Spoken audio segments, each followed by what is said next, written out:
안녕하세요. 사연에 빠지다의 DJ 민영입니다. 오늘도 첫 번째 사연 시작하기 전에 구독과 좋아요 버튼 눌러주시고요. 그럼 오늘의 사연 시작해 볼게요. 안녕하세요. 사연에 빠지다의 광팬이라 말할 수 있는 50대 여자입니다. 저는 요즘 인생의 황금기를 보내고 있답니다.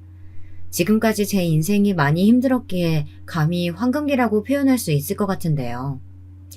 일단 지금 글을 쓰는 이 장소는 푸른 바다와 야자수가 보이는 동남아시아 한 호텔이에요. 요즘은 남편과 못 가본 세계 곳곳을 다니며 이렇게 해외여행을 하고 있어요. 다행히 호텔에선 인터넷을 사용하는 데 문제가 없어서 이렇게 사연 채널을 듣고 제 사연을 보낼 수 있네요. 조금 있다 밤엔 남편과 해안가의 한 식당에서 밥을 먹기로 했는데요. 오늘 제가 사연 보낸 이야기를 할까 합니다. 남편은 아마 한바탕 웃으며 잘 보냈다고 말해줄 것 같은데요. 사실 이 사연을 보내기 전까진 고민이 많았습니다. 성격이 조금 소심한지라 보내도 될까 걱정도 많았어요. 그런데 주변인들에겐 쉽사리 말하지 못하는 이야기를 익명을 빌려 이렇게 제 이야기를 한다는 것 자체가 무척이나 매력적이더라고요. 무엇보다 이건 제 인생을 관통하는 이야기나 다름없으니 여러분들과 함께 공유하고 응원도 받고 싶었고요. 부디 시간 내어 끝까지 들어주신다면 더할 나위 없이 감사하겠습니다. 제 인생은 딱 두 시기로 나뉘어지는 것 같습니다.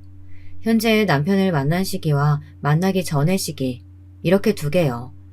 지금의 경제적인 여유와 마음의 여유가 오기까지 저는 굉장히 많은 고생을 하며 살았답니다. 그 이유는 전 남편 때문이죠.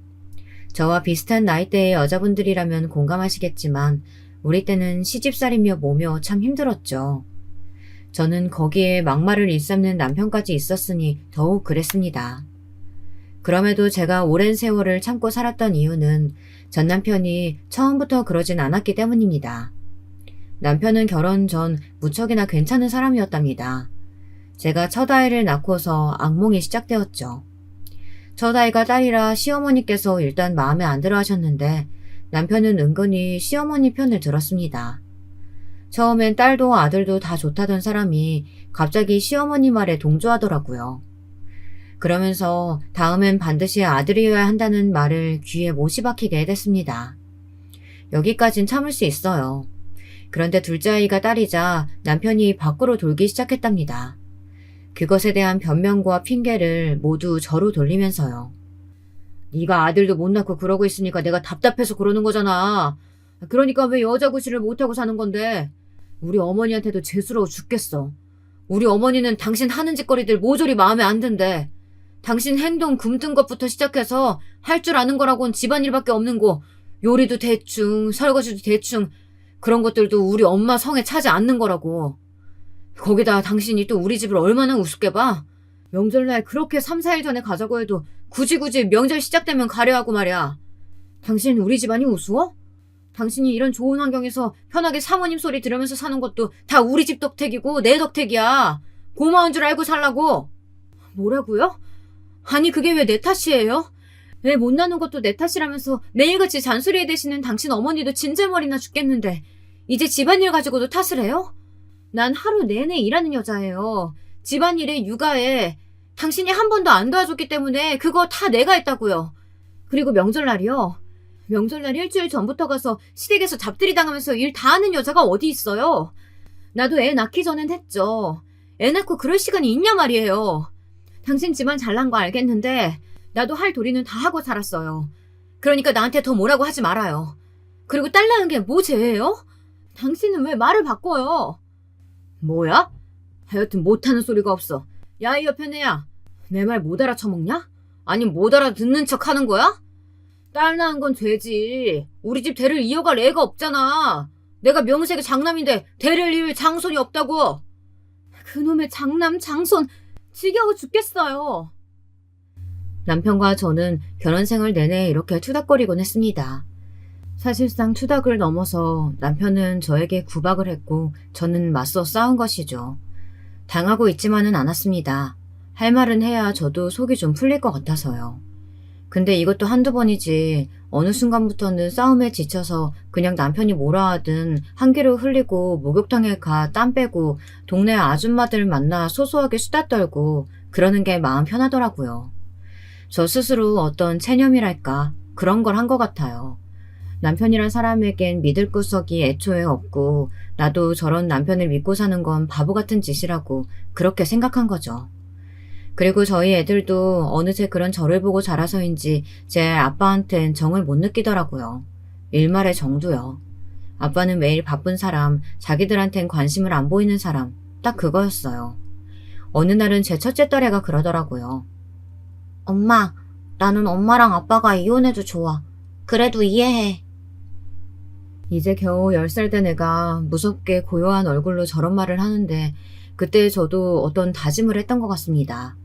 결혼 생활을 계속 할 거라면, 이혼을 하지 않을 거라면 남편을 좀 잡아놔야겠다고요.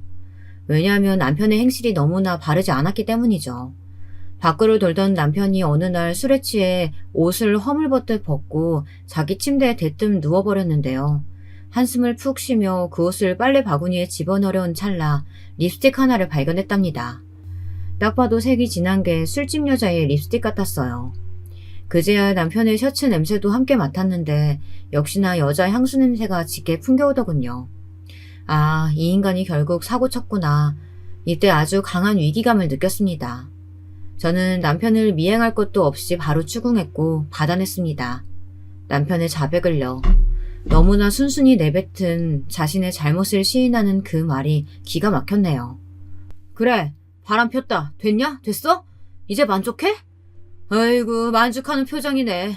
근데 내가 뭘 잘못했는데? 바람 안 피는 남자가 세상에 어딨냔 말이야. 어딨냐고요? 내 주위 남자들 중엔 바람을 펴도 걸리는 인간은 없어요. 당신만 이렇게 기어이 바람 피고 걸리기까지 한다고요. 지겹지도 않아요, 당신?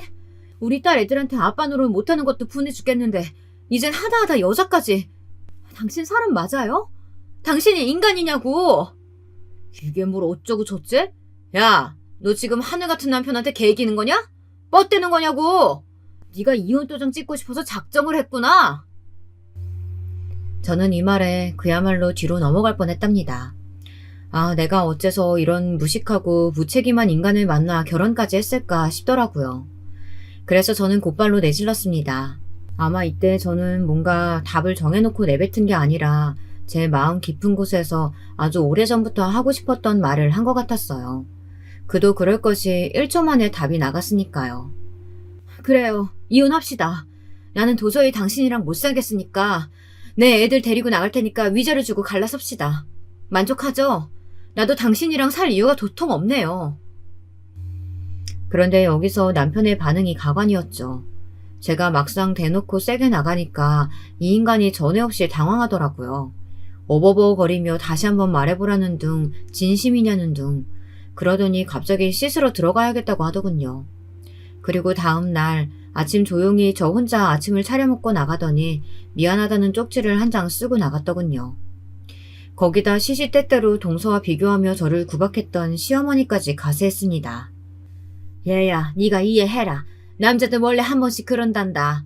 나도 네 시아버지가 젊었을 적에 바람 나가지고 아주 큰 고생했어. 에휴, 그거 다 말해 뭐하니. 근데 참고 사니까 복이 오더라. 나도 그 말 믿기 전까지 몰랐는데 진짜야. 참고 사니까 복이 왔어. 남편이 밖에서 뭘 하든 여자들은 원래 따지면 안 되는 거야. 그냥 애 잘 키우고 집안일 잘하고. 그러니까 알아서 남자들이 기어 들어와.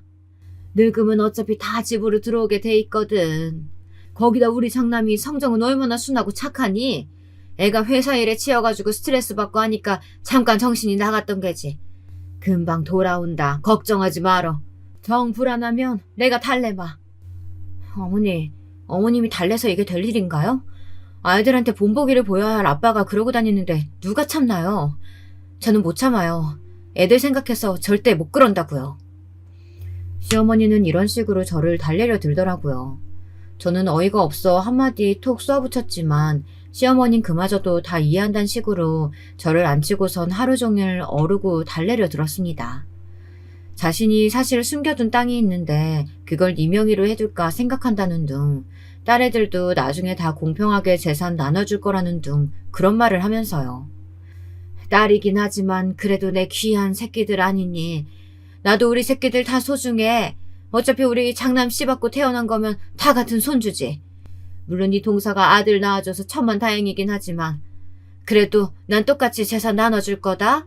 내 땅도 다 똑같이 나눠줄 거라고. 며느리도 자식이나 마찬가지니까 너도 챙겨줘야지. 내 말 진짜야. 믿어도 돼. 어머님, 제가 그 말을 어떻게 믿어요? 어머님 땅이며 건물이며 재산 넉넉하신 건 진즉 알고 있었는데요. 그 재산 다 아들에게만 주실 거고 저희 딸애들 몫은 없을 거라고 저번에 말씀하셨잖아요. 기억 안 나세요? 술 취해서 시아버지께서도 그렇게 말씀하셨는데 제가 어떻게 믿겠어요? 아이고, 너는 그 말을 고지고대로 들었니? 너도 참 둔하다. 예, 내가 네 동서 있고 사람들 있으니까 그렇게 말한 거지. 어떻게 계집애라고 쏙 빼겠냐? 네 딸들도 내가 다 챙겨줄 거야. 결혼할 때 한미천 보태줄 거고 대학 갈 때도 그 등록금이며 생활비 다 지원해줄 거라고. 내가 약속하마. 뭐 필요하면 각서라도 써줄까? 나 각서도 쓸 수 있는 사람이야. 네, 그럼 써주세요. 저희 딸애들 등록금 결혼자금 해주세요. 어머님이 해주시면 되겠네요. 이때 저는 이혼을 안 하겠다는 생각보단 이혼은 해야겠지만 그래도 어떻게 나오나 보자 하는 심보로 말을 던져보았는데요. 제 말에 시어머니는 약간 흠칫하신 기색이었지만 곧바로 알겠다며 종이 한 장을 들고 와 각서를 쓰시더라고요. 여기서 잠깐 제가 왜 이렇게 여기에 집착했는진 설명이 필요할 것 같은데요. 사실 저희 시댁 재산이 상당히 많은 걸로 알고 있습니다. 근데 저희 시어머니며 시아버지며 두 분 다 제 애들이 딸이라고 저를 몹시 미워하시는 것도 모자라 우리 딸들도 천대했거든요. 그것도 동서 아들과 비교해가면서요. 당신들이 열심히 일군 재산 역시 딸에겐 절대 안 갈 거다 신신당부하듯 말씀하시기도 했고요. 근데 최근 들어 남편이 회사 다니기 싫다, 사업하고 싶다 이런 불안한 말을 늘어놓더라고요. 마음은 복잡했는데 시어머니의 각서라도 받아놓으면 우리 애들 미래에는 문제가 없을 것 같았습니다. 결론만 말하자면 남편이 저를 친정집 문 앞까지 데리러 와 싹싹 빌었습니다. 내가 잘못했어. 우리 합치자. 애들 아직 어리잖아. 이혼 물론 마음 같아서야 100번이고 1000번이고 하고 싶었죠. 근데 제가 따로 나가 산다고 하더라도 위자료는 몇 푼 안 될 거고 그거로 우리 애들 대학까진 무리일 것 같았어요. 머리를 며칠을 싸매고 고민해봐도 그런 결론이 나오더라고요. 이 일을 저희 친정엄마에게 상의까지 해보았는데 친정엄마 역시 한 번만 용서해주자 그러더라고요. 지금 생각해보면 우리 친정엄마도 좀 너무해요. 그래도 딸 편을 들어주실 법한데 엄마는 시어머니와 비슷한 말씀을 하시더라고요. 그래서 남편의 바람은 나보단 우리 애들을 생각하자는 마음으로 그런 마음으로 한 번만 넘어가 주었답니다. 남편은 좋아라 했어요. 시어머니 말이 먹혔다고 생각했는지 저를 안치고는 이번엔 내가 달라지겠다, 잘해보자 이런 말을 하더라고요. 이미 10년 이상 이어온 결혼 생활을 잘해봤자 무슨 결론이 날지 모르겠지만 저는 일단 알겠다고 고개를 끄덕였고요. 그런데 그렇게 넘어가주는 게 아니었습니다. 그래선 안 되는 거였습니다. 이 시기를 넘어가니 저희 친정 쪽에서 문제가 먼저 터졌는데요. 이게 시댁일과 엮이면서 상황이 좀 안 좋아진 거였어요. 저희 친정에는 한량인 아버지가 한 분 계시는데 아버지는 저희 엄마에게 모든 일을 떠넘기셨고 저희 엄마는 동네에서 시장 상사를 하시며 저희를 겨우겨우 키우신 분이에요. 아버지는 딱히 본인이 능력이 없거나 한 것도 아니고 오히려 대학까지 나오신 분인데도 사업 한번 말아먹었다고 그 이후 주저앉아 아무것도 안 하시는 분이죠. 집안에서는 저희 형제들에게 물 떠와라, 술 사와라 이런 말밖에 하지 않았어요. 구태여 다정했던 그나마 아버지 같았던 면모를 덧붙이자면 담배 심부름, 술 심부름 시키면 저희에게 용돈을 준 거였죠. 마치 심부름 값이라는 듯이요. 이거면 충분하지? 그래, 아버지가 이렇게 후한 사람이다. 네, 감사합니다. 술 사올게요. 사실 그 돈은 저희 친정엄마의 주머니에서 나오는 돈이었고 그토록 발을 동동 굴러가며 힘들게 버신 돈이었는데 저희 아버진 마치 자신이 큰 선심을 쓰는 듯 주시곤 했습니다. 그럼 어린 저희들은 아빠하고 좋아라 했죠. 아무쪼록 그런 어린 시절을 보내며 억척스러운 엄마를 조금 연민하며 저희 형제가 자라고 또 독립까지 했는데요. 문제는 나이 드신 아버지가 사고를 끊이지 않고 치시는 겁니다. 나이가 드시면 그냥 집에서 틀어박혀 있을 줄 알았는데 기어이 도박에 빠지신 거예요. 처음엔 친구 따라 그냥 한번 가보자 하는 마음이었는데 그게 어느새 큰돈이 되셨다나 봐요. 이걸 어쩌면 좋냐? 네 아버지가 사고를 쳤어. 그것도 아주 크게 쳤다. 아휴, 정말 못 산다, 못 살아. 아버지는 엄마에게 말도 안 되는 큰 금액을 요구하더니 자식들에게도 손을 뻗쳐오셨어요. 그러면서 특히 저희 집까지 찾아와선 저를 붙들고 말했어요. 예, 너는 잘 살잖아. 좋은 남편 만났으면 이런 거라도 네가 아버지를 도와줘야지. 그래도 네가 아버지 새끼인데 안 그러냐? 얼른 돈 내놔. 나 오늘 그 돈 있어야 또 도박장 거기 갈 수 있으니까. 아까 하면 내가 약속이라도 해주마. 내가 이거 몇 배로 불려올게. 그래서 우리 눈에 넣어도 안 아플 손주들 먹을거리 듬뿍 사주마. 됐지? 이런 말을 하는데 제가 확 돌고 말았습니다. 어린 시절 아버지는 심부름만 시켰지 저희 형제가 뭘 먹는지 관심도 없었고 배부르게 먹여준 적도 한 번 없었습니다. 배를 곱는 게 서러워 쪼그려 앉아 엉엉 울었던 기억이 허다했죠. 남편이며 아버지며 왜 제 주변 남자들은 다 이 모양일까요? 정말 눈앞이 팽그르르 돌더라고요. 열이 머리 끝까지 솟는데 시댁이며 친정이며 왜 이렇게 나를 못살게 구나 싶었어요. 다들 시댁을 잘못 만나면 친정이라도 잘 만나서 그래도 나름 그럭저럭 사는 것 같은데 왜 나는 둘 다 이 모양인가 하늘이 원망스러웠네요. 아마 여러분들도 제 상황이 되면 이런 생각이 자연스레 들 거예요. 자꾸 주변이 밉고 내 친정이라도 내가 먼저 포기하고 싶고 그런 마음이요. 그래서 전 말해버렸답니다. 아버지, 이제 나도 도저히 안 되겠어요. 제발 정신 차려요. 나 아빠한테 줄 돈 없어요. 그러니까 엄마도 그만 괴롭히시고 우리들한테도 그만 연락하세요. 나도 여동생도 다 아빠 보고 살고 싶어 하지 않아요. 부모가 부모 노릇을 해야 부모죠. 나가세요. 이제 애들 올 시간 됐으니까 나가시라고요. 그래서 결국 저는 이런 말을 하고는 연락하지 말라는 말과 함께 아버지를 밀어내 버렸습니다. 마음 같아선 제 인생에서 영원히 밀어내버리고 싶었죠. 그런데 참 답답한 것이 저도 그래요. 아버지가 엄마에게 또 손을 뻗치며 들들 볶을 게 예상이 되는 거예요. 억척스럽지만 남편을 버리지 못하는 엄마는 또 어떻게든 주변 사람들에게 빌려가며 돈을 모으려고 할 거고요. 저는 엄마를 이해하지 못했고 지금도 이해하진 못하지만 이걸 그냥 묻고 넘길 순 없었어요.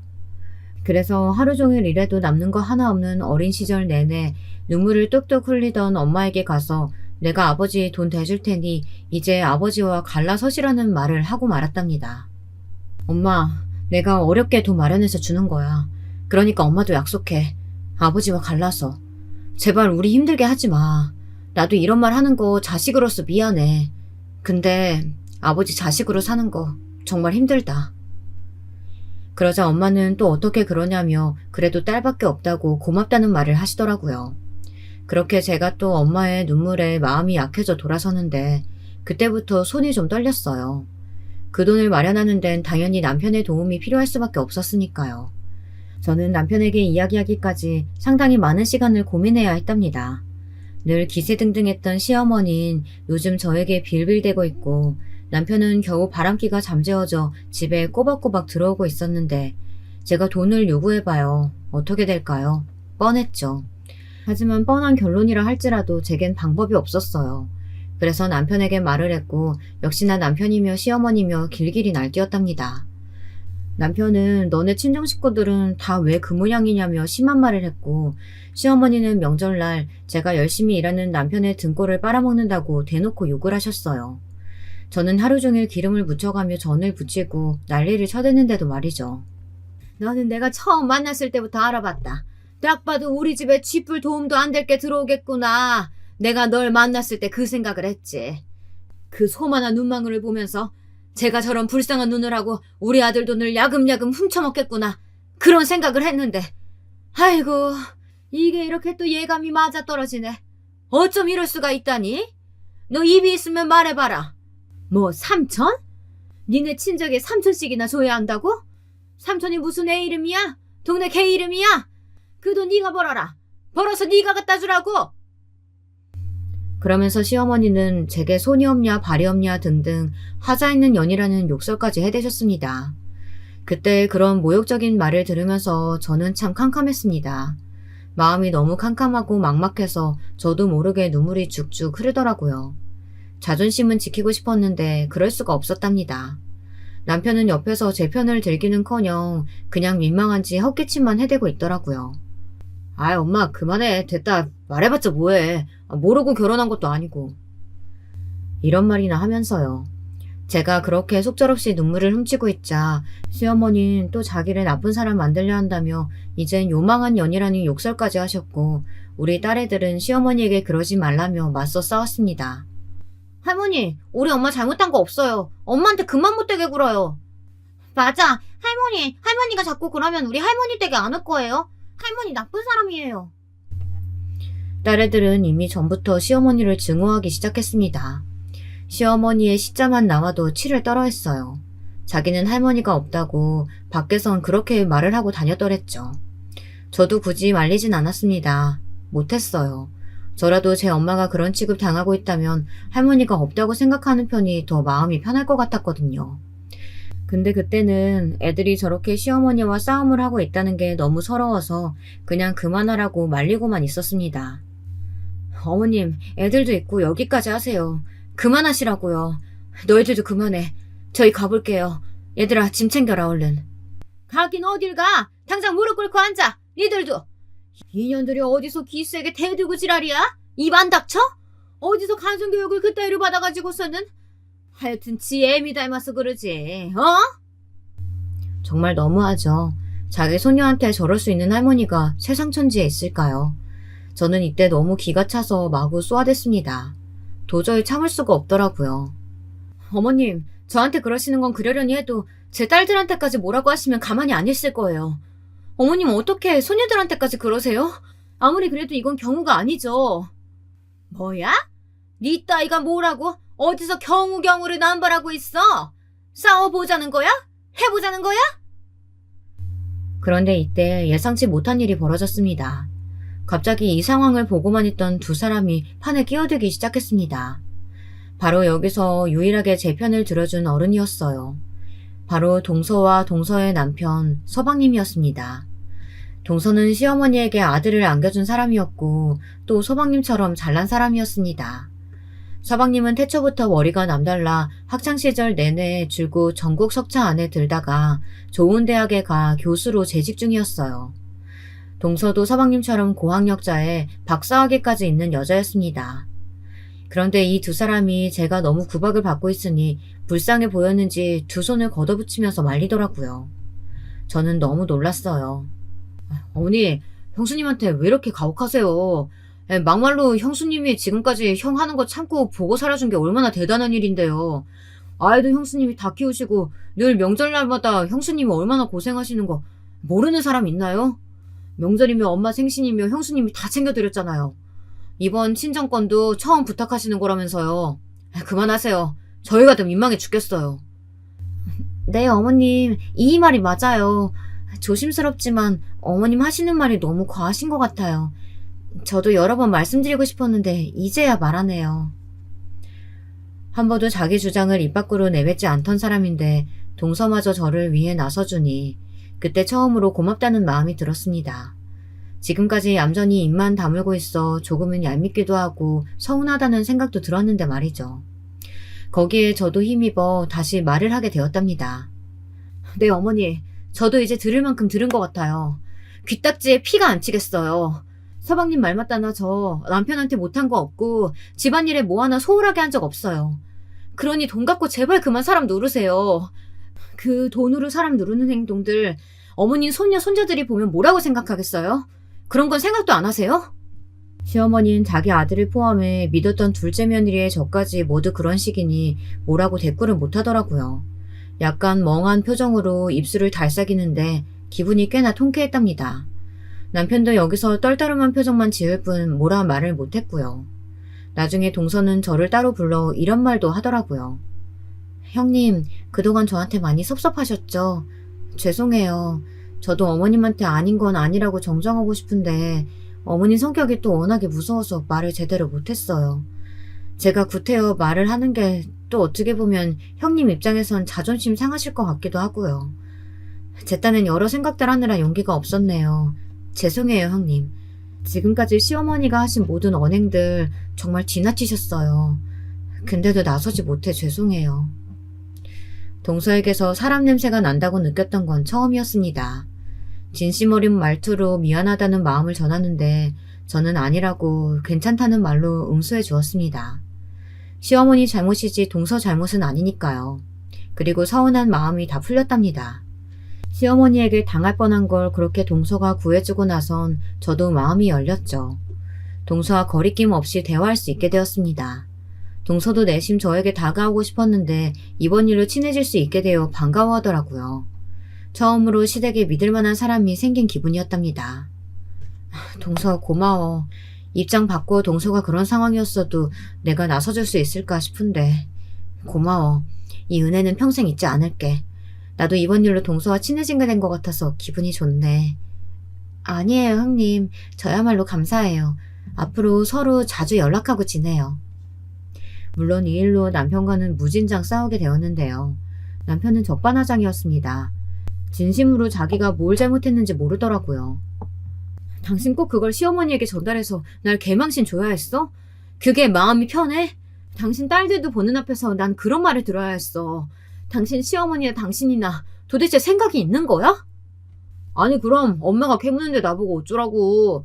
솔직하게 대답한 것뿐이야. 알았어. 다음부터 안 하면 되잖아. 진짜 더럽게 귀찮게 구네. 왜 시어머니한테까지 굳이 말해야 했냐 하는 문제로 싸운 건데 저는 그렇다고 막 남편에게 심하게 뭐라 하지는 못했어요. 여러분들도 아시다시피 제게는 돈 문제가 걸려 있었잖아요. 제가 아니면 친정엄마가 또 그 고생을 하실 게 뻔한데 잠깐 마음 상하더라도 참는 게 나았죠. 그래서 남편에게 돈을 받고 그 돈의 액수를 세어가며 제 마음을 내리눌러 참았답니다. 하지만 이게 저는 어떤 단초가 될 거라고는 생각지 못했습니다. 남편이 그 후부터는 틈만 나면 이런 말을 해대기 시작했거든요. 당신 친정에 내가 돈 갖다 준 거 그거 잊지 마. 나 같은 사람 없어. 뭐만 하면 이런 말로 유세를 부리기 시작한 거예요. 참 치사하고 더러워서 처음엔 참자 싶었는데 이 사건이 터졌을 땐 참을 수가 없게 되었죠. 지금 생각해도 저는 그때 정말 기절할 것 같은 심정으로 하루하루를 산 것 같아요. 어떻게 버텨나갔는지 그럴 수 있었는지 신기할 따름입니다. 어느 날 남편이 저에게 등산 모임을 같이 나가자고 하더라고요. 그것도 동서 부부와 함께 말입니다. 등산? 나 그런 거 싫어하는 거 알잖아. 땀나고 딱 질색이야. 그냥 난 동네 공원 산책하는 거로 만족해. 아니 당신도 좀 나가서 돌아다녀야지. 언제까지 맨날 집구석에만 틀어박혀 있을 건데. 애들도 다 컸겠다. 이제 사람들하고도 만나고 그래야지. 나만 혼자라 매일 이상하다고. 남편은 이상하게 그 등산 모임에 꽤나 집착을 했습니다. 마치 거기에 꿀이라도 발라놓은 듯이요. 가기 싫었지만 친분이 있는 동서를 봐서 갔었죠. 근데 그때마다 남편이 하는 행동들이나 수상쩍은 것들이 보였어요. 일단 그 등산 모임에 나갈 땐 남편이 선크림이며 립밤이며 어지간히 얼굴에 신경을 썼고요. 등산복도 심지어 최고급으로 맞춰서 나가더라고요. 당시엔 남편이 시아버지 회사를 경영하면서 어느 정도 돈을 벌어나가고 있긴 했지만 그래도 워낙에 구두쇠라 돈 쓰는 걸 좋아하는 성격이 아니었거든요. 근데도 저에겐 가계부 쓰게 시키면서 자기 등산복은 늘 최고로 맞추려고 하더라고요. 그리고 너무나 기분 좋은 웃음으로 동서 부부를 대하며 동서 부부와 밥을 먹거나 커피를 마실 땐 자기가 다 알아서 예약하고 그러더라고요. 남편은 그런 일은 딱 귀찮아하는 사람이었거든요. 하물며 어떨 땐 우리 애 생일 파티에도 관심이 없던 사람인데 그때부터 영 찜찜했습니다. 그러던 어느 날 너무나 기막힌 일이 생겨버린 겁니다. 저는 이 일로 며칠간을 알아누웠고 남편을 죽여버리고 싶은 마음마저 들게 되었답니다. 그리고 한 가지 더 예상하지 못했던 사람에게 큰 상처도 받게 되었죠. 그날 남편과 등산을 하고 내려오는 길에 갑자기 남편이 그러는 겁니다. 재수씨가 다리가 많이 아프다네. 안 되겠어. 조금 쉬었다 가자. 형님 죄송해요. 제가 조금 힘들어서요. 저 막걸리집에서 잠깐 뭐라도 먹고 내려가면 안 될까요? 안 될 거 없지. 동서 괜찮아? 많이 무리했나 보네. 저번에 운동하다 발목 다쳤다고 하더니만 얼른 가자. 가서 쉬고 내려오자. 저는 동서가 걱정되어 제가 직접 동서를 부축해 막걸리 집으로 데려갔어요. 그리고 조심스레 양말을 벗겨 발목에 붓기도 체크했죠. 마침 가져온 약이 있어 먹이기도 했답니다. 동서가 워낙에 몸이 허약 체질이라 걱정이 되었거든요. 근데 막걸리 집에서 가만히 앉아있기도 뭐해 막걸리를 몇 가지 시키고 먹다 보니 동서도 남편도 조금 취한 겁니다. 동서는 술이 약해 원래는 잘 안 먹는 사람인데 그날따라 술이 잘 들어간다며 몇 잔을 호로록 들이키더라고요. 형님, 저 너무 어지러워서 그러는데 잠깐 화장실 좀 갔다 올게요. 마침 나도 그러네. 여보, 나 잠깐 나갔다 올 테니까 당신 내 휴대폰 잘 챙기고 있어. 알겠어. 동서 잘 부축해서 다녀와. 그러다 동서가 잠깐 화장실에 다녀온다 했고 남편이 따라 나가게 된 겁니다. 저는 남편의 휴대폰을 만지작거리며 두 사람이 오기만을 기다리고 있었고요. 그런데 그때 남편의 휴대폰이 울리더라고요. 모르는 번호였지만 김상무라고 적혀있는 걸 봐서 남편 회사의 직원이었습니다. 그리고 주말에 연락이 온 거면 뭔가 회사에 긴급한 일이 생긴 것 같았어요. 저는 잠시 고민하다 남편을 찾아 나서게 되었고 그러다 그 광경을 목격하게 되었죠. 동서와 남편이 어디 나무 그늘 아래에서 한 대 뒤엉켜 있더라고요. 입술을 맞댄 채 말입니다. 저는 남편의 울리는 휴대폰을 쥔 채 그 둘을 지켜보고 있었고요. 세상에 불륜도 어쩜 이런 불륜이 있을까요? 진짜 그때는 제가 보고 있는 게 믿기지 않아 몇 초를 확인하고 또 확인했는지 모릅니다. 그러다 동서가 저를 발견하고 헉하는 소리를 내는데 그때서야 알았죠. 현실이라는 것을요. 아니, 당신, 동서, 지금 두 사람 뭐 하는 거야? 두 사람, 아니, 언제부터 이런 관계였던 거야? 나만 몰랐던 거야? 이런... 그때는 말도 제대로 나오지 않았는데 오히려 청산유수인 건 남편 쪽이었습니다. 아니 있잖아. 우리가 그렇고 그런 사이인 게 아니라 그냥 회사 일 얘기 때문에 잠깐 몸이 가까워졌던 거야. 당신이 잘못 본 거라고. 당신 뭐 본 거 없지? 본 거 없긴 내가 뭘 못 봐. 둘이 입 맞대고 있는 거 다 봤는데 못 본 척 하라고? 말이 돼 지금? 남편은 그 와중에도 뻔뻔하게 나가려고 하더라고요. 동서는 얼굴이 시뻘개져서 고개를 못 들고 있었고요. 저는 동서의 몸을 툭툭 치며 무슨 일인지 네 입으로 말해보라고 했습니다. 그러자 남편이 그런 제 손을 가로막으며 아픈 사람 몸치지 말고 말로 하자고 하더군요. 정말 환장할 노릇이었어요. 나중에 생각하니 그냥 증거 사진이라도 찍어놓을 걸 싶더라고요. 물론 저는 그날 산을 내려와서 남편의 핸드폰이며 뭐며 다 뒤져서 변호사 앞에 갖다 놓았고 법률 상담을 통해 이혼 주비를 맞춰 놓았습니다. 도저히 이 인간과는 살 수가 없었으니까요. 이런 짐승과 살다간 나도 똑같은 짐승이 되겠구나 하는 생각마저 들었거든요. 전염병에 걸릴까 무서워하는 사람처럼 저는 그렇게 신속하게 최대한 빨리 남편과 이혼 절차를 밟으려고 했습니다. 근데 여기서 끝까지 저를 물고 괴롭히는 사람이 바로 우리 시어머니였어요. 전 시어머니죠. 시어머니가 어느 날 저를 만나자고 하더군요. 저는 얼굴 볼 생각이 없었는데 굳이 저희 집까지 찾아오셔서는 기막힌 일을 저지르시더라고요. 돈 봉투를 던지더군요. 네, 저는 드라마에서나 볼 법한 일을 이날 다 겪었습니다. 겪고 보니 드라마보다 현실이 때론 더 잔혹하다는 걸, 아니 그게 진리라는 걸 알겠더라고요. 입 닥치고 있는 대가로 이 돈 줄 테니까 먹고 떨어져라. 절대 그 누구에게도 말하지 말고. 네 애들은 나한테 굳이 보여줄 필요 없고 나도 네 딸년들은 안 봐도 상관없으니까. 알았냐? 물론 나도 아범이 다 잘했다는 건 아니고 둘째 며느리란 애도 다시는 안 볼 생각이야. 근데 나한테 수치면 너한테도 수치지. 네 남편이 그러고 다녔단 소리 어디 가서 하고 다닐 생각하지 마라. 어머님 아들이 그랬으면 사과가 먼저 아닌가요? 기막히네요. 아니다. 역시 어머님다우세요. 너무 어머님다워서 소름이 끼쳐요. 그리고 이깟돈으론 절대 용납 못하니까 몇십억 챙겨오실 거 아니면 꺼지세요. 뭐라고? 나가라고요. 경비 불러내기 전에 나가요. 사과가 먼저야 할 시어머니는 외려 저에게 돈 봉투를 던졌고 위자료로 더 받아 챙길 생각이었던 저는 그대로 시어머니를 내쫓아 버렸습니다. 물론 그 돈 봉투를 시어머니 얼굴에 다시 던져가면서요. 솔직히 위자료를 받고 싶지도 않았어요. 남편의 더러운 돈, 시댁의 더러운 돈이었으니까요. 근데 너무 억울하고 분하더라고요.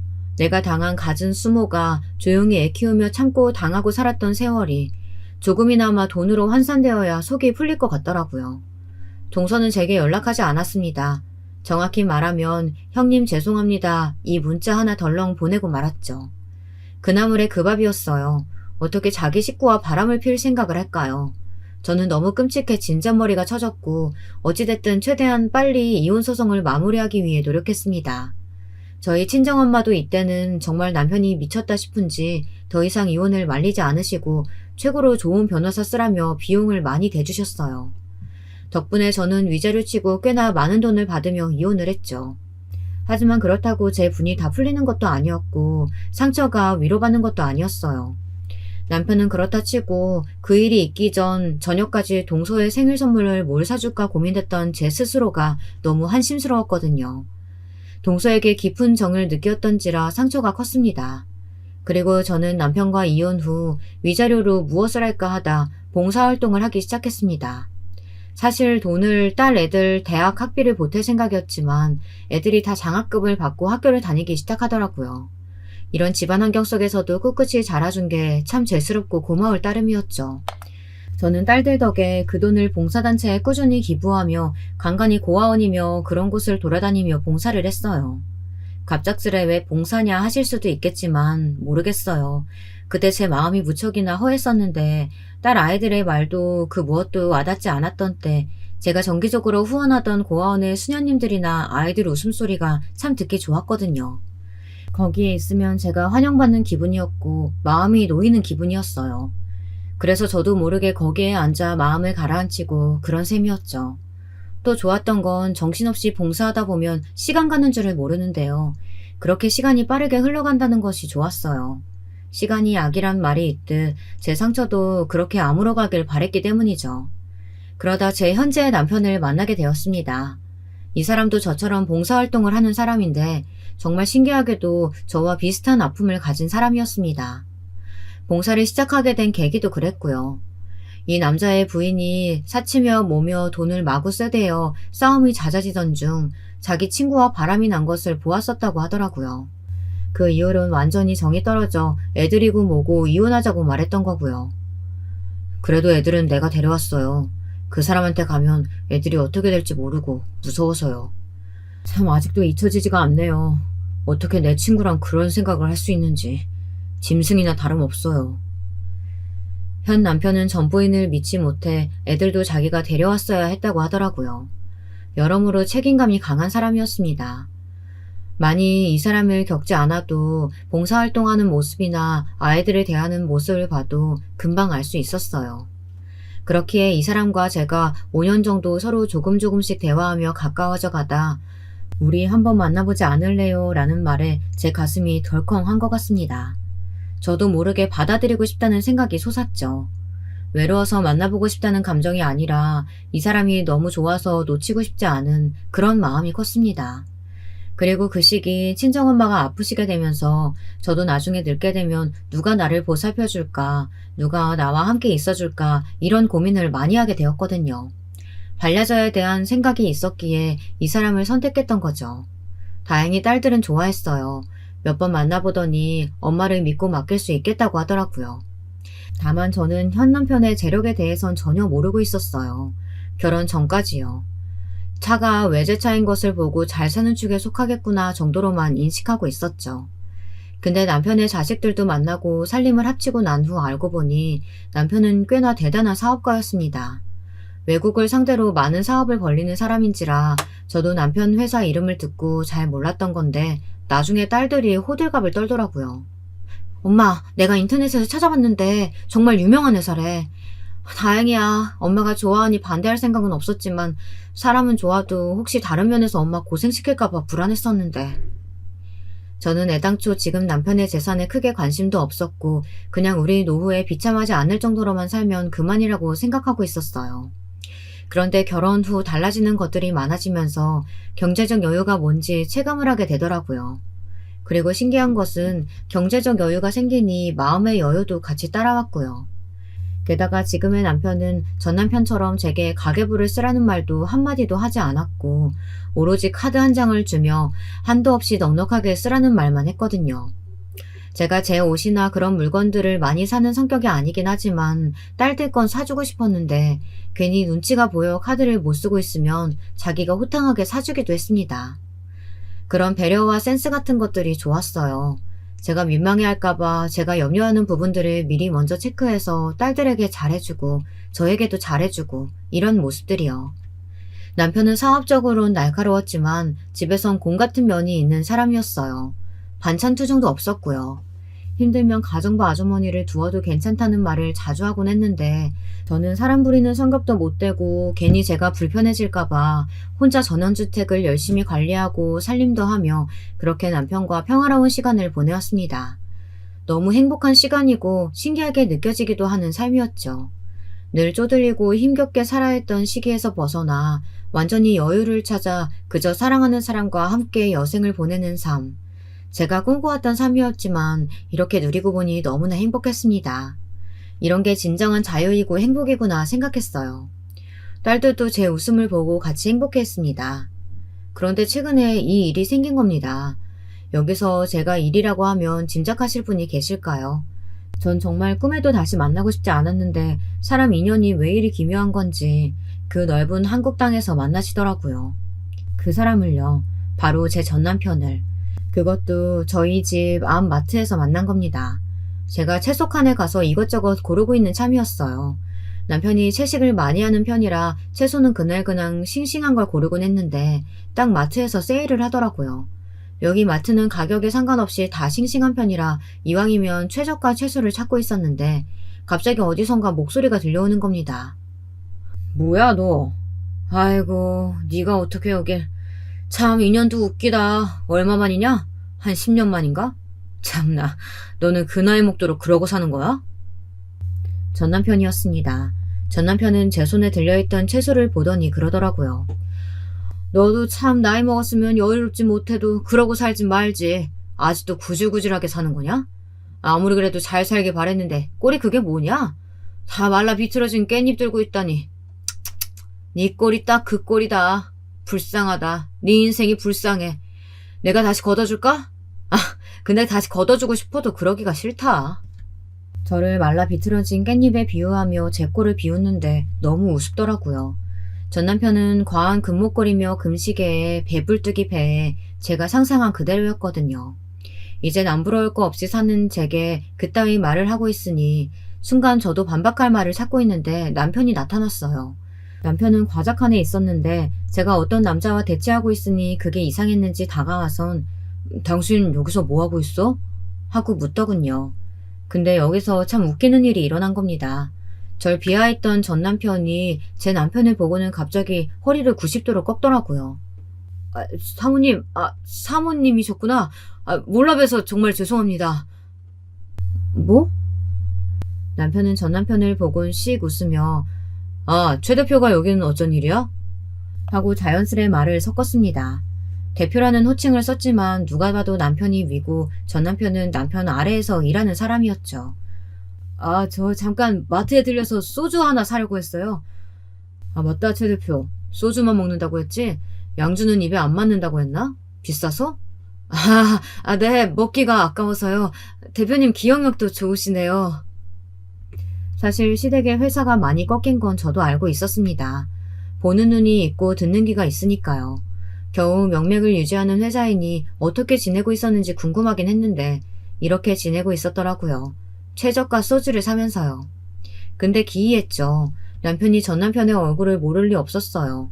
아마도 남편이 저를 모르게 어떤 작전을 비밀리에 실행한 것이 틀림없었습니다. 그때까지도 남편은 아무렇지 않은 듯 모른 척 전 남편에게 잘 가라고 인사까지 건네주었고 저 역시 비웃음을 한가득 담으면서 전 남편에게 다시 만나자고 말했네요. 전 남편은 다시 만나자는 말에 흠칫 놀라는 것 같았지만 저는 다시 만나길 고대했습니다. 그리고 돌아오는 길 어떻게 된 건지 남편에게 물었죠.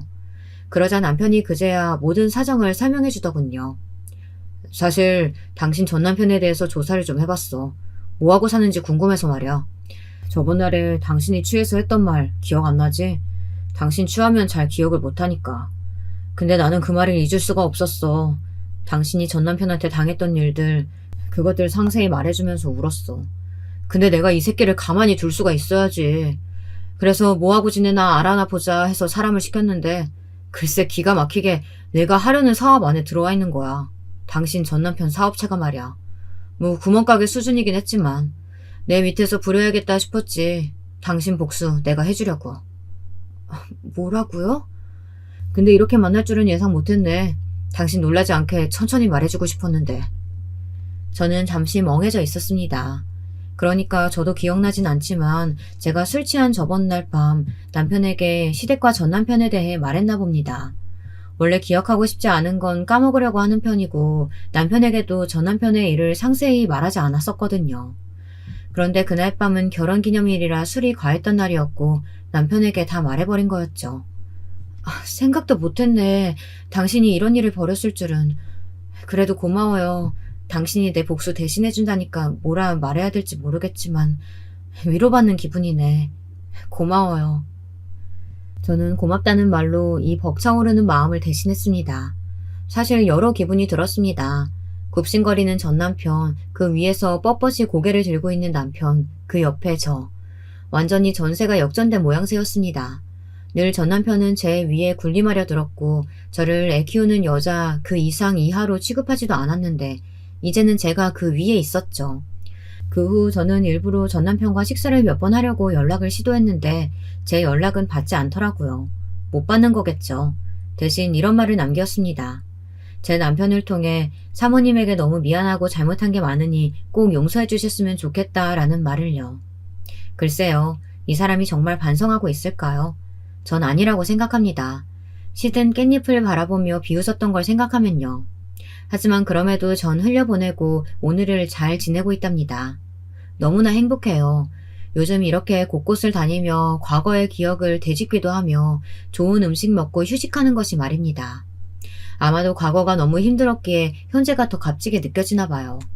마지막으로 여러분들도 혹시 힘든 터널을 지나고 계신 분들이 있다면 과거의 이 힘들었던 기억들이 반드시 보상받는 날이 올 거라고 그렇게 생각하시며 오늘 하루도 힘내셨으면 좋겠습니다. 제 사연 듣고 위로받으셨으면 더더욱 좋겠고요. 그럼 여러분 모두 행복한 하루 보내시고 하루 잘 마무리하셨으면 좋겠습니다. 여러분, 두 번째 사연 시작하기 전에 좋아요와 구독 꼭 눌러주실 거죠? 그럼 두 번째 사연 바로 시작합니다. 안녕하세요. 사연에 빠지다 채널에 계신 분들 중 저의 연배이거나 더 인생의 선배이신 분들에게 저는 궁금한 것이 있어요. 여러분께서는 대부분 결혼을 하셨겠죠? 어떤 배우자를 만나셨나요? 그 배우자로 인해서 행복한 인생을 살아오셨나요? 저는 타인의 삶에 관심을 가지거나 들여다볼 기회가 거의 없다시피 하며 살아왔기에 궁금하네요. 특히나 젊었던 시절에 더욱 그러하였죠. 저를 미치도록 힘들게 만들었던 사람이 바로 저의 배우자였습니다. 남자 하나 잘못 만난 대가로 저리도 고통을 받고 사네? 참으로 안 된 여편네야. 그 언젠가 저를 두고 큰 소리로 떠들어댔던 동네 아주머니의 목소리를 저는 지금도 고스란히 기억합니다. 머리로 기억해낸 것이 아니라 이 가슴, 그 당시에 멍을져 있었던 저의 사무친 가슴으로 기억을 하고 있습니다. 그 아주머니의 말 맞다나 저는 남자를 잘못 만났습니다. 저는 주말 연속극을 종종 즐겨보곤 하는데 그런 극 중에서는 꼭 기구한 사연이 등장하죠. 출생의 비밀이라든지 억울한 누명 같은 것이 반드시 나옵니다. 저는 그런 이야기를 보면서 생각하고는 합니다. 저렇게 자극적인 양념을 쳐봤자 실제 고달픈 인생을 반도 못 따라가는구나. 만일 제 이야기를 드라마로 만들어낸다면 시청자들로부터 원성을 살 것이어요. 저런 답답한 바보천치의 여자 이야기를 드라마로 송출하지 말라고 보는 사람의 복장을 터지게 한다는 비난이 빗발치는 것은 아닐까 하는 우스운 상상의 짐작을 한번 해봅니다. 쓸만한 집안 살림이라고는 없다고 보는 것이 옳았던 가난한 집안에서 저는 태어나고 자랐습니다. 그런 주제에 공부에 대한 열망은 있었으나 현실이란 것이 냉정하였죠. 저는 17살 때부터 공장에 일을 나갔어요. 그마저도 저의 친척분이 아는 사람과 연결을 해주어서 힘들게 구한 일자리였습니다. 그리고 저는 이 공장에서 만난 어떤 사람이 소개를 해주어서 한 남자를 알게 되었습니다. 저보다 3살이 많아서 당시에 20살이었던 남자는 윗동네에 사는 사람이었습니다. 변변치 않게 살면서 일정하지 않은 일을 하며 살아가고 있던 남자였어요. 그 동네의 토박이는 아니라고 하였고 정착한 지 3년이 되어 간다고 저에게 그런 말을 해주었습니다. 3살 차이가 큰 것은 아니었지만 당시에 저에게 왠지 그 남자는 아주 어른처럼 느껴졌더랬습니다. 가난에 허덕이며 제대로 된 부모의 애정이나 관심 한 토를 받아본 적이 없었던 저는 빠르게 그 남자한테 이끌려 버렸습니다. 그 남자가 바로 그때로부터 가까운 미래에 저의 남편이 되었죠. 이미 밝혔다시피 남편과 저는 잘못된 만남이었습니다. 남편으로 인해 제가 그 고생을 하고 살았으며 남편 또한 옳게 살지 못했으니 쌍방으로 잘못된 만남이고 그릇된 인연이었다고 봐야 지당할 것입니다. 제가 17 나이에 처음 알게 되었던 그 남자, 저의 남편이 어떤 사람이었는가 하면 술독에 빠져 사는 주정뱅이였습니다. 술에 취해 고래고래 소리를 지르고 수틀리면 저를 때리려고 손을 번쩍 들어 올렸기 때문에 저는 상습적으로 심장이 두근거렸습니다. 늘 두려움에 발발 떨고 있었다는 얘기죠. 야, 이 망할 여편네야. 왜 집에 돈이 이것밖에 없어? 이것보다 더 있는데 거짓말하는 거 아니야? 숨겨놨지? 나 몰래 어디 빼돌린 거지? 내가 돈을 빼돌리면 어디에 빼돌린다고? 그럴 것도 없어요. 제발 이러지 좀 마요. 빼돌릴 돈조차 없다는 건 당신도 잘 알면서 도대체 왜 맨날 이러는 거예요? 오호라, 오늘은 제법 기가 사셨어. 그래, 요즘 나한테 덜 쳐맞았더니 슬금슬금 기어오를 생각이 드셨나 봐. 내가 간만에 제대로 교육시켜준다. 오늘 너는 내 손에 죽었어. 잘못했어요. 내가 그냥 다 잘못했어요. 여보, 이러지 마요. 살려주세요. 여기 좀 도와주세요. 초반에는 그래도 밤에만 맞았던 것 같은데 집구석에서만 덜덜 떨었던 것 같은데 시간이 지나자 저는 낮에도 남편한테 시달렸습니다. 낮이고 밤이고 남편이 수가 틀릴 때면 머리채를 사정없이 잡혀서 질질 끌려다녔어요. 제가 죽겠다고 비명을 지르고 엉엉 울어댔기 때문에 그 동네에서 저를 모르고 저희 부부의 사정을 모르는 사람은 아무도 존재하지 않았습니다. 여기 누구? 이 여편네가 돈 빼돌리는 거 본 사람 아무도 없어? 남편은 걸핏하면 그런 식으로 소리를 시끄럽게 지르면서 돌아다녔고 제 머리채를 잡은 채 질질 끌고 다녔습니다. 온 동네 사람들한테 다가가서 제 얼굴을 강제로 그쪽에 들이밀고 이 얼굴 잘 봐두라면서 돈을 빼돌리거나 어디로 도망가는 것 같으면 반드시 잡아야 할 것이라고 신신당부를 남겼습니다. 그럴 때면 저는 차라리 죽고 싶어서 이를 악물었고 동네 사람들은 저를 측은하게 바라보면서도 제정신이 아닌 남편을 상대하기가 무섭고 싫으니까 대충 그 비위를 맞춰주었습니다. 그래서 남편은 그 가난하고 비루한 동네에서 자기가 왕이라도 된 것 마냥 점차 행세를 하고 다녔죠. 실상은 그곳에서도 손에 꼽힐 만큼 가난한 집구석이 저희 집이었는데도 말입니다. 어찌나 어리석은 사람이었는지 몰라요. 그럼에도 정말 가슴 아픈 것은 저희 부부 사이에 아이들이 있었다는 것입니다. 제가 20살 나이에 첫 딸을 낳았고 시간이 지나서 둘째 딸과 셋째 아들을 순서대로 품에 안았습니다. 저는 첫째 딸을 낳았을 당시에 나이가 20살이었고 남편은 군대에 있었습니다. 사실 남편이 입대를 하게 되면서 저희의 관계는 흐지부지 되었고 저는 은근하게 다른 남자도 생기려던 참이었습니다. 사실 남편의 포악한 성정을 점차 알게 된 저는 그를 멀리하고자 하였고 군입대를 핑계 삼아서 인연을 끝내고자 했었지요. 꽤 혼자 지내다가 괜찮은 남자를 새로 알게 되어서 마음을 주고자 하던 시기가 있었습니다. 하지만 그러던 때의 어느 날 제가 혼자 살고 있던 좁은 방에 들이닥친 사람이 있었으니 바로 군복무 중이었던 남편이었습니다. 추운 겨울날에 볼이 빨갛게 튼 모습으로 저를 바라보고 선 모습에 저는 깜짝 놀라서 심장이 멎는 줄로만 알았습니다. 오빠가 여기는 어떻게? 아직 군복무 끝나려면 멀었죠? 내가 너 어디에 있는 줄 못 찾을 줄 알았어? 왜? 내 복무 기간이 짧게 남았을까봐 겁이라도 나? 놀란 제가 떨리는 음성으로 애써 밝은 척 꾸며내보았지만 싸늘하게 식은 남편의 눈빛을 바꿔놓을 수는 없었어요. 혹시 휴가가 아니라 탈영을 한 것은 아닐까 싶은 무서운 의심을 품게 만들었던 남편의 침입을 저로서는 막기란 불가능이었습니다. 이때 남편 사이에서 생겨버린 생명이 바로 첫째 딸이었던 것입니다. 혼인신고를 하였고 그것으로 법적 부부가 되었어요. 임신을 한 저는 남편을 기다리다가 힘든 출산을 해야만 했습니다. 군복무를 마치고 나온 남편이 어떤 사람이 되어 있을까 하는 궁금증으로 잠시 기대를 품었던 것이 사실입니다. 그러나 남편은 저의 기대를 완전히 산산조각 내어버렸어요. 돈을 벌어오는 것은 잠시뿐이고 술을 즐겨 마셨는데 그것이 시간이 갈수록 심해졌습니다. 남편이 다정하면서도 아기를 돌보고 건실하게 제법 돈도 벌어왔던 시절은 바로 제가 둘째 딸을 임신하고 있었을 때였습니다. 제가 둘째 딸을 임신하여서 만삭이던 때에 남편은 첫째 딸을 살뜰히 돌보아 주었거든요. 그 장면들이 저에게는 강렬하게 남았어요. 그래서 제가 자꾸만 그 이후로 착각을 하면서 살았는지도 모르겠습니다. 그래, 원래 천성이 나쁜 사람은 아닐 거야. 살다 보면 점점 더 좋은 모습을 많이 보여주겠지. 사람이 포악하기는 해도 다정하고 괜찮은 면모도 분명하게 있으니 내가 이 남자를 점차 바꿔놓을 수 있지 않을까?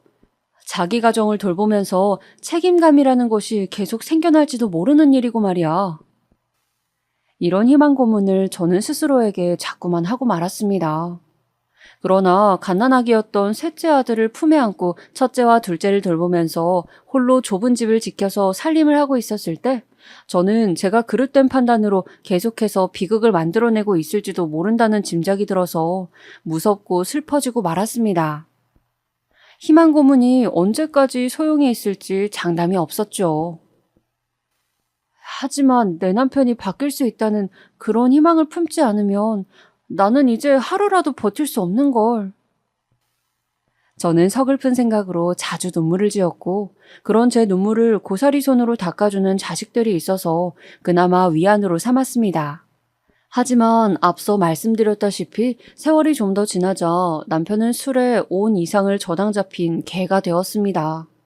수치를 모른 채로 온 동네를 활보하면서 고래고래 소리만 질러댔으며 자신의 아내를 모두가 보는 앞에서 욕보이고 조롱하는 것을 일상의 낙으로 삼았습니다. 그의 아내라는 사실이 저는 너무나도 부끄러웠어요. 일을 너무 열심히 다녀도 안 돼. 정기적으로 출퇴근, 직장생활, 연병알. 그런 것들을 하는 게 전부 다 둥신들이라니까. 내가 그렇게 돈을 벌어봐. 그럼 이제 나 혼자 처자식을 먹여 살려야 하는 상황이 되겠지. 그럼 억울해서 미쳐버릴 텐데 어떻게 내가 그딴 생활을 할 수 있겠어? 야, 술 더 가져와. 좋은 말로 할 때 소주병 가지고 튀어와. 남편의 혼잣말은 저를 공포에 빠뜨리기에 충분하였습니다. 남자이고 집안의 가장이 되어야 마땅했을 아이들의 부친이었음에도 남편은 혼자 일해서 가족들을 먹여 살리는 건 억울해서 못하겠다며 주장하였습니다. 바로 그런 생각에 사로잡혀서 남편은 제대로 된 직장 생활을 할 수가 없었던 것입니다. 벌이가 변변치 않았던 남편을 두고 먹여 살려야 할 입이 3개나 됐는데 제가 집구석에서 가만히 있을 수는 없었습니다. 그래서 저는 푼돈이라도 벌 수 있는 일을 찾아다녔고 매일같이 쉬지 않고 뭐라도 하면서 살았습니다. 움직이면 어찌되었든 한 푼이라도 벌어올 수는 있더라고요.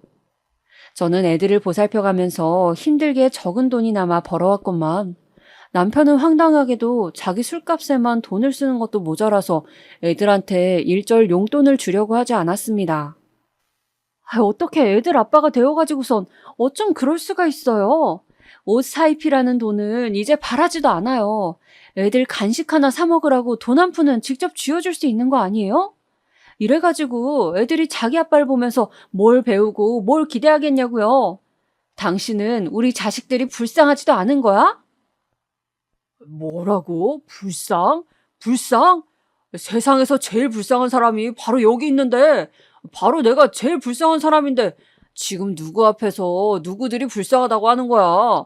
자식들한테 용돈 주는 것만큼 세상에서 제일 쓸모없는 짓거리는 또 없어. 세상에 태어났으면 알아서 살아갈 것이지 어디 부모 덕을 보려고 들어. 나는 태어나서 내 부모의 덕을 본 적이 결단코 한 번도 없었다고. 그러니까 내 자식들도 마찬가지여야만 해.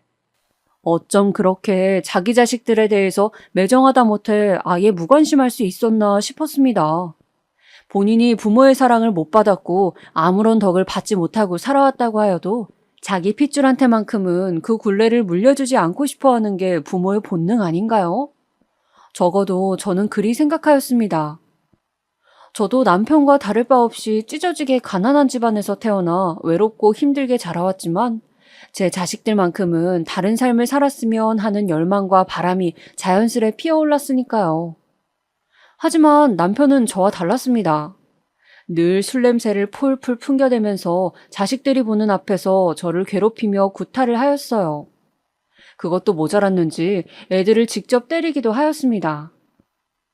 핏발이 선 눈동자는 늘 광기에 물들어 있었으며 뼈가 툭 붉어진 주먹은 언제든지 상대방에게 휘두를 준비가 되어 있었죠. 제 남편이라는 남자는 시간이 갈수록 더욱 무섭고 걷잡을 수 없는 쪽으로 변모해가고 있었습니다. 차마 글로 쓰기조차 꺼려질 만큼 더러운 말들을 입에 쉽게 올려댔으며 동네 이웃 사람들에게 먼저 시비를 걸기 일쑤였어요. 남의 집에 불쑥 찾아가서 돈 내놓으라고 행패를 부렸다가 그 집 사람들한테 얻어맞아서 시퍼렇게 멍이 든 얼굴로 다리를 절뚝거리면서 귀가를 한 적도 있었습니다. 저는 한 사람의 존재로서 남편을 동정하였으나 자식들을 둔 엄마로서는 남편이 점점 끔찍하게 느껴졌습니다. 간신히 이웃 동네에 어떤 분이 도와주셔서 자그마한 일자리를 남편이 얻게 되었을 때도 저나 애들이나 내심 기대를 품었으나 얼마 못 갔습니다. 남편은 정식으로 출근하고 나서부터 한 달도 채우지 못하고 또다시 술에만 푹 빠져서 일을 나몰라라 하였습니다. 출근할 생각은 않고 좁은 집구석에서 팔다리를 대자로 뻗은 채 코를 골며 자던 모습에 저는 할 말을 잃었죠. 그 좋은 기회에 다시는 오기 힘들었던 그 기회를 스스로의 게으름과 무지로 날려버린 남편은 다시 일을 하려고 들었을 땐 또 지지부진한 공장 일이나 찾아야 했습니다. 그런 것마저도 꾸준히 하지 못해서 금방 그만두었고 걸핏하면 공장 사람들하고 싸움이 나서 곤란한 상황을 만들었죠. 엄마, 우리끼리 다른 곳에 가서 살면 안 돼? 나는 굶어 죽는 것보다 아버지 손에 잘못 맞아 죽을까봐 그게 더 겁이 나고 무서워. 어느 날 첫째 딸이 저에게 다가와서 조심스레 그런 소리를 속닥거렸을 때 제 가슴이 무너져 내렸습니다. 사실 저나 애들이나 남편을 벗어나는 그림을 진작부터 그려온 바가 있었습니다. 하등 저희에게 도움 안 되는 존재였으니 해악만 끼치는 그 존재로부터 벗어나는 꿈을 저희가 왜 꾸지 않았겠습니까? 그러나 어설프게 준비를 했다가 들켰을 때 저는 남편의 손에 죽을 뻔하였던 전적이 있었기에 그 다음부터는 망설여졌습니다. 내면에 깊게 자리 잡은 남편에 대한 공포가 저희를 자꾸만 머뭇거리게 만들었어요. 그러나 첫째 딸이 다시금 그렇게 말을 해왔을 때 저는 불쌍한 제 자식들을 위해서라도 남편을 벗어나야겠다는 결심을 하였습니다. 어느 날 늦은 시간까지 남의 집 보수작업 현장에서 일을 하다가 터덜터덜 지친 몸을 이끌고 귀가를 하였을 때 남편이 바로 문을 박차고 뛰어나오면서 저의 귀싸대기를 세게 날렸습니다. 제가 얻어맞고 쓰러지기가 무섭게 남편은 그런 저의 머리채를 거칠게 움켜쥐었죠. 이 시간까지 뭐 하다 왔어? 어떤 놈이랑 노닥거리다가 왔냐? 어디 어떤 놈인지 면상떼기 구경 가보자. 얼른 앞장서. 그 놈이 있는 곳으로 나를 안내해보란 말이야. 늦은 시각 어두운 시야에서도 남편의 핏발이 선 광기 가득한 눈동자만은 분명하게 보였습니다. 방금 전까지 술을 마셨는지 입가에는 소주가 묻어서 번들거리고 있었죠. 바로 그때 제 눈에 들어온 건 비단 남편의 그 괴이한 몰골뿐만이 아니었습니다. 남편에게 머리채가 잡혀서 죄 흔들거리고 있는 저를 바라보는 제 자식들, 삼남매가 열린 문틈 사이로 저를 지켜보면서 눈물 짓고 있는 모습이 보였습니다. 내 자식들에게 더 이상 이런 꼴을 보게 할 순 없어. 이러다가 가족 중에 누구 하나는 죽는 일이 일어날 수도 있음이야. 결단을 강하게 내려야겠구나.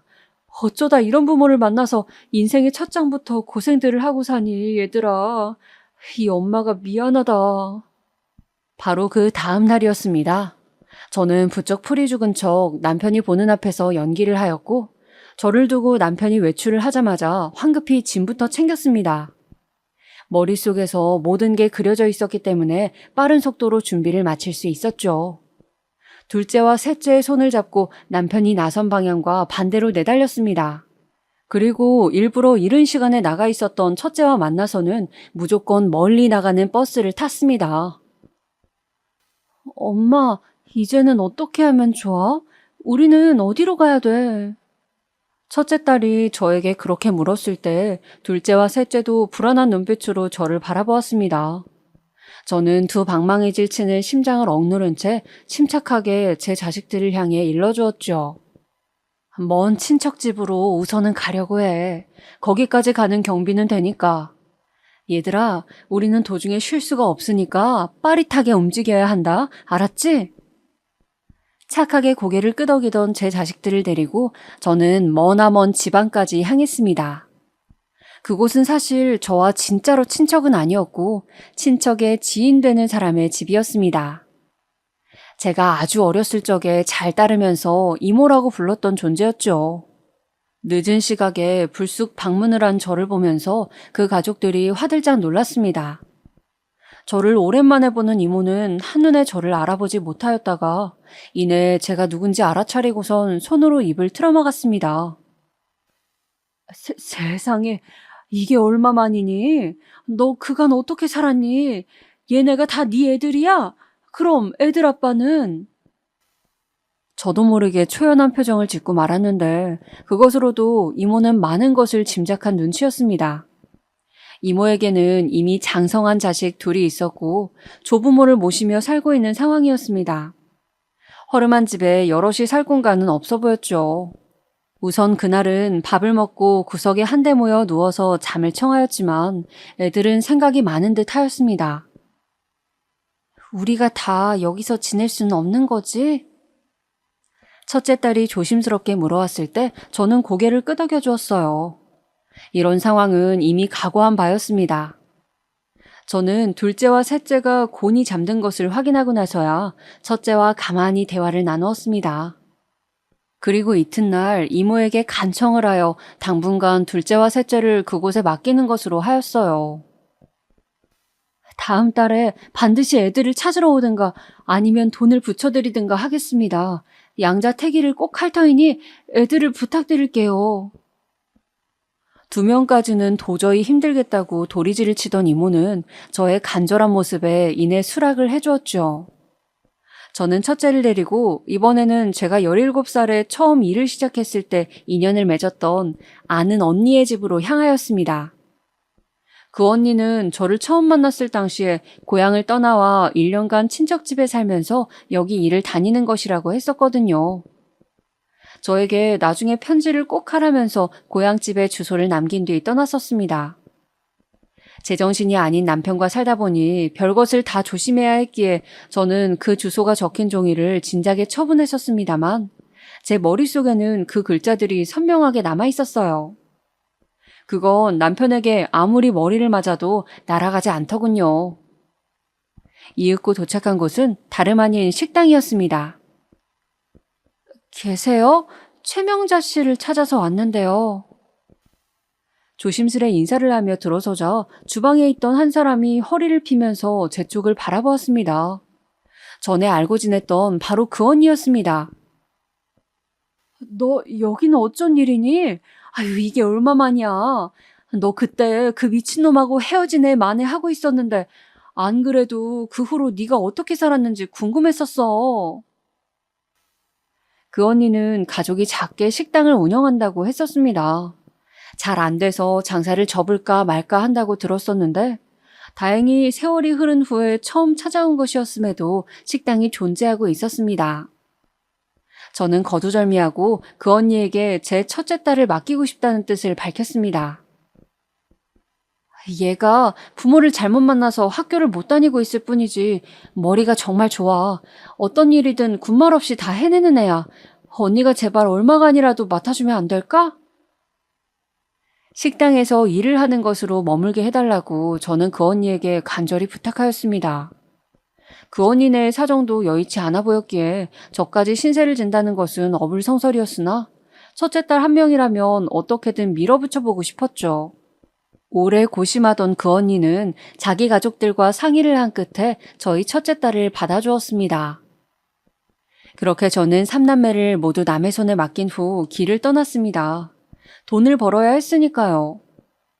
숙식이 가능한 일자리를 찾아서 급여의 수준과 근무 환경을 따지지 않고 무조건 일을 하였습니다. 저는 몸의 피로와 정신적 우울이 저를 덮칠 때마다 자식들만 생각하며 마음을 다잡았습니다. 자식들을 맡긴 곳에 얼마간의 돈을 보내면서 연락을 주고받으며 지내다 보니 반년이 훌쩍 흘러갔습니다. 그리고 반년이 딱 넘어가던 시기에 제가 일하던 곳으로 저를 찾아온 사람이 있었습니다. 여기는 대체 어떻게... 무서워서 발이 떨어지질 않아. 눈이 마주쳐버리고만 그 사람은 바로 제 남편이었습니다. 저를 찾기 위해서 눈에 불을 켜고 미친 듯이 수소문을 하였다고 합니다. 그런 악바리 정신이었으니 기어이 저를 찾아내고 말았던 것입니다. 그런 실행력으로 진작에 일을 하고 자식들을 돌보았으면 가정이 일이 되지는 않았을 것인데 하등 쓸모없는 짓거리에만 열의를 다하는 남편의 모습이 우습고도 공포스러웠었네요. 마치 군복무를 하던 시절에 저를 찾아와 제 공간에 들이닥쳤던 과거의 그때처럼 또다시 남편은 저를 찾아내었습니다. 다시 비극을 되풀이하려는 것처럼 말입니다. 곧장 얻어터지고 추궁을 당한 저는 자식들은 각자 다른 장소에 잘 살고 있다는 말만 되풀이하였습니다. 정확한 주소를 남기면 자식들을 찾아가서 못된 짓거리를 할까봐 남편이란 작자는 그러고도 남을 위인이었기에 겁이 났어요. 그래서 죽는 한이 있더라도 애들이 있는 곳은 말하지 않겠다고 하였습니다. 그래? 그렇다면 어쩔 수 없지. 자식들은 내팽개치고 마누라만 끼고 사는 수밖에. 여기서 일하면 돈 얼마나 받냐? 내 술값은 무리 없이 될 만큼은 벌겠지? 남편이 희죽거리면서 말을 했을 때 저에게는 다시 비극이 선고된 것이나 진배 없었어요. 저는 그때부터 제가 버는 돈을 다 뜯기게 되었습니다. 삼남매를 위해서 붙여줘야 하는 돈이었음에도 별 도리 없이 남편에게 상납하고 말았어요. 등신 바보 천치가 따로 없었네요. 그 세월을 왜 그러고 살았을까요? 지금 회고를 하여도 울분이 맺힐 따름입니다. 제가 남편에게 다시금 시달리고 있던 어느 날 첫째가 저한테 몰래 접선을 해왔습니다. 둘째와 셋째가 더 이상 그 이모 집에 머무를 수 없게 되었다는 거예요. 약속했던 기한도 훌쩍 넘긴 지 오래인데다가 제가 돈도 안 붙여주고 있었으니 그 입장도 이해는 되었습니다. 어쨌든 그리 되어서 둘째랑 셋째가 우선은 첫째가 있는 곳으로 오기로 말이 되었다는데 당연하게도 첫째가 머무는 그 언니네 역시 삼남매를 모두 받아주기엔 무리였습니다.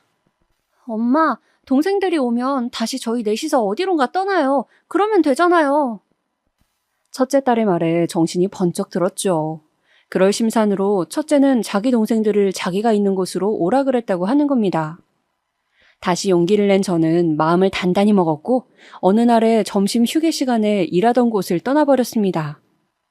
그렇게 훌쩍 떠나서 첫째가 있던 곳으로 가보자 둘째와 셋째가 마침 와 있었습니다.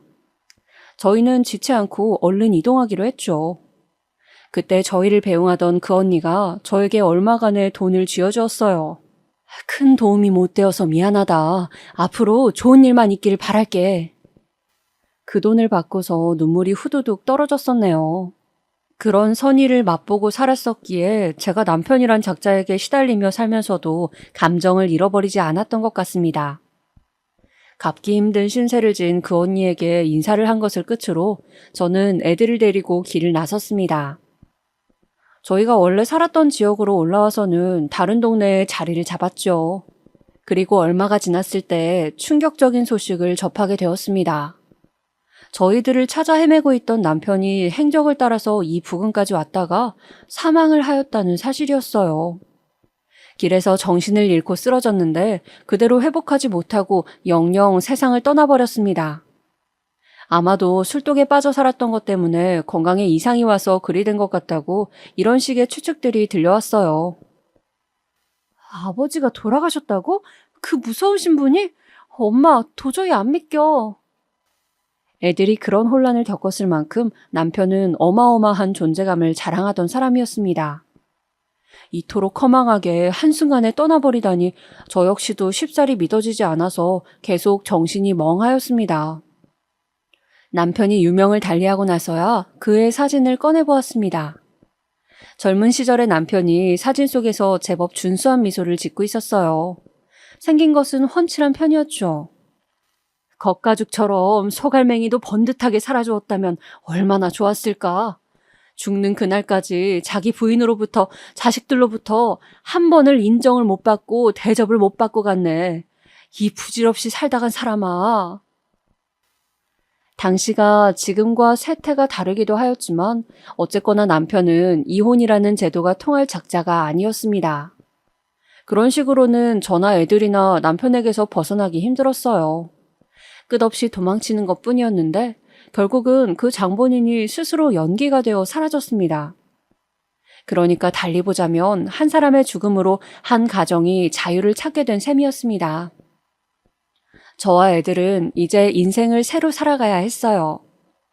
미천이 없었던 저희에게는 무척 힘든 일이었으나 천하의 회방꾼이 사라진 것을 위안 삼아서 앞으로 나아갔습니다.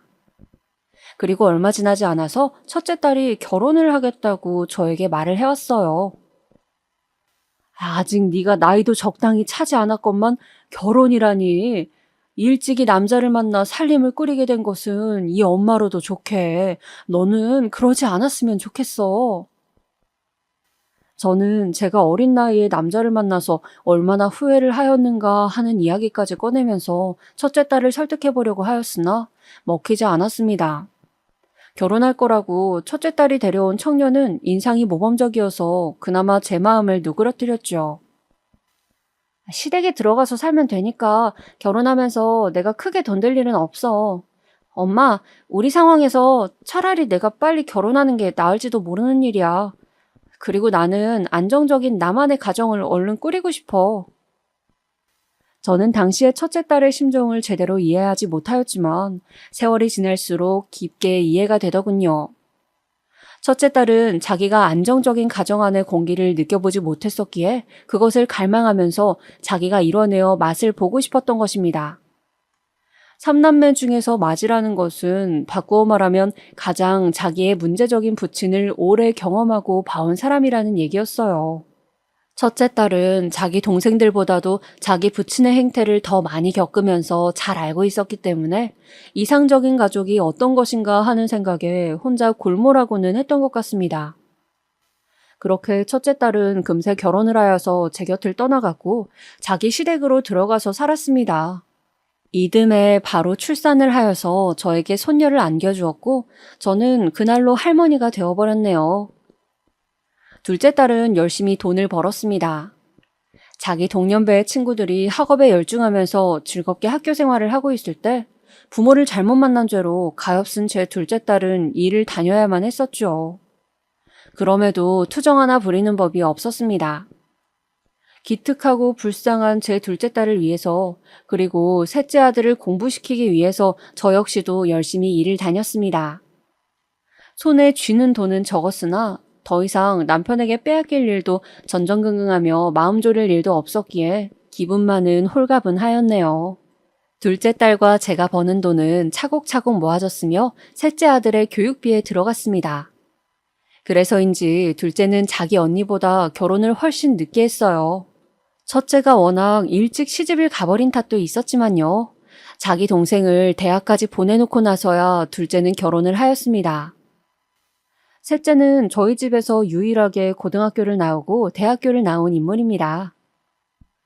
엄마, 나는 있잖아. 우리 집이 넉넉한 형편도 아닌데 내가 굳이 대학까지 가야 하는 게 맞는 건지 모르겠어.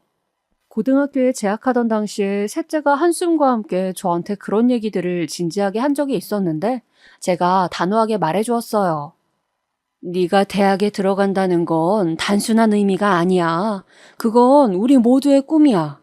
네가 대단한 인물이 되어서 성공하는 것까진 우리가 기대하지 않지만 번듯하게 대학교를 나온다면 우리가 남긴 최고의 성과가 될 테지. 이 엄마가 무슨 말 하는지 알겠니? 일찍이 시집을 가버린 첫째 딸도 자기 막내 동생이 꼭 대학교에 들어갔으면 하고 바랐습니다. 우리 집에서 대학을 나오는 사람이 있었으면 좋겠다는 바람을 품은 게 전부 동일하였죠. 셋째는 자기 누나들은 누리지 못했던 것을 자기 혼자만 누리는 것 같다며 죄책감을 느꼈지만 저는 그럴 것 없다고 차분히 타일러 주었습니다. 그건 너의 잘못이 아니라 바로 나의 잘못이란다. 내가 못나게 살아서야. 진짜로 죄책감을 지녀야 할 사람은 바로 저라고 생각하였습니다. 그런 내색을 비록 셋째 앞에서 하지는 않았지만요. 이윽고 셋째는 대학교에 당당히 입학을 하였고 무사히 졸업까지 할 수 있었습니다. 셋째의 졸업식 날에는 모두가 총출동하여서 한바탕 잔치까지 벌어졌었네요. 취직을 한 셋째는 얼마 후에 이직을 하더니 거기서 알게 된 사람을 통해서 여자를 소개받게 된 모양이었습니다. 이제 우리 집 막내도 슬슬 결혼을 할 나이가 되었구나. 세월이란 참 빠르다. 과연 어떤 아가씨가 나타나서 귀한 막내 아들을 채갈까? 내 품에서 막내가 떠난다고 생각하면 서글프기도 하고 참 여러 감정이 다 드네.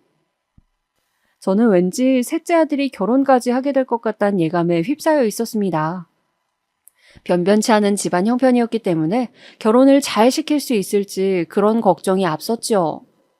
수준이 엇비슷한 아가씨를 데려온다면 차라리 대화가 술술 풀리겠다는 생각을 하고 있던 어느 날이었습니다. 드디어 셋째가 저한테 자기가 결혼하고 싶다는 여자가 있다면서 저에게 말을 해왔습니다. 내가 어쩐지 계속 그럴 것 같다는 생각이 들더라니만. 그래, 그래서 어떤 아가씨니? 몇 살이니? 무슨 일 하는 사람이야? 제가 흥분해서는 이것저것을 셋째에게 캐물었는데 왠지 쑥스러운 미소를 지으면서 셋째가 머뭇거리는 것이었어요. 저는 영문을 몰라서 대답만 기다렸는데 이윽고 셋째가 어색한 표정으로 저에게 이런 말을 해왔습니다. 나이는 나랑 동갑이고 그런데 엄마, 이 친구가 집이 아주 잘 살아. 우리 집보다 훨씬 잘 사는 수준이라서 내 눈에는 부잣집 아가씨로 보여. 상대가 저희 집보다 훨씬 잘 사는 집의 여식이라는 것이었어요. 언뜻 이 사실 하나만 보자면 굉장히 잘된 일이었습니다만 평생을 궁핍하게 살아온 입장에서는 온전하게 달가운 것으로 다가오기란 어려웠습니다. 부유한 집안은 너무나도 먼 세계의 일처럼 느껴졌기 때문입니다. 그런데 그쪽에서 제 셋째 아들을 무척 마음에 들어 하였어요. 집안에서 흔쾌히 결혼을 허락해 주었다고 하더라고요. 한쪽이 기우는 결혼 괜찮을지 걱정이 된 저는 셋째가 데려온 아가씨를 향해서 물어봤습니다. 어째서 제 아들하고 결혼을 생각하게 되었는지 말이에요. 저는 남자랍시고 자기가 더 잘났다고 콧대 높게 구는 남자들 진짜 별로라고 생각하거든요. 그런데 창현이는 다른 남자들하고 다른 것 같아요. 거만하지도 않고 생각하는 수준이 저급하지도 않고 늘 저를 존중해 주었어요. 그래서 결혼을 꼭 해야겠다고 결심을 한 거예요. 눈빛을 번뜩이면서 저한테 대답을 하는데 기세가 대단한 아가씨더라고요. 대학을 나와서 일반 기업에 취직을 하였다가 자기 일을 시작하고 싶어서 그곳을 박차고 나왔다고 하였습니다. 대학 동기와 합심하여 사업체를 꾸린 것이 현재는 투자를 받아서 몸집을 불려가고 있다고 저한테 이런저런 자기 이야기를 떠드는 모습에서도 생기가 느껴졌죠. 요새 젊은 아가씨들은 다 이런 걸까? 비단 부잣집에서 자라왔기에 당당한 것뿐만 아니라 자기 주관이 확실하고 언행이 뚜렷하구나. 나도 지금 시대에 태어났으면 이렇게 살 수 있었을지. 나는 왜 내 딸들을 이렇게 키우지 못했는지 별 회환이 다 드네. 저로 하여금 많은 생각이 들게 하였던 그 아가씨를 저는 당연히 며느리로 맞이하는 것에 찬성의 뜻을 밝혔습니다. 무엇보다 제 아들이 좋다고 하는데 어떻게 그것에 맞설 수가 있을까요? 결혼하는데 들어갔던 돈의 대부분은 사돈 측에서 나왔습니다. 둘이 사는 신혼집도 그쪽에서 마련을 해주었죠.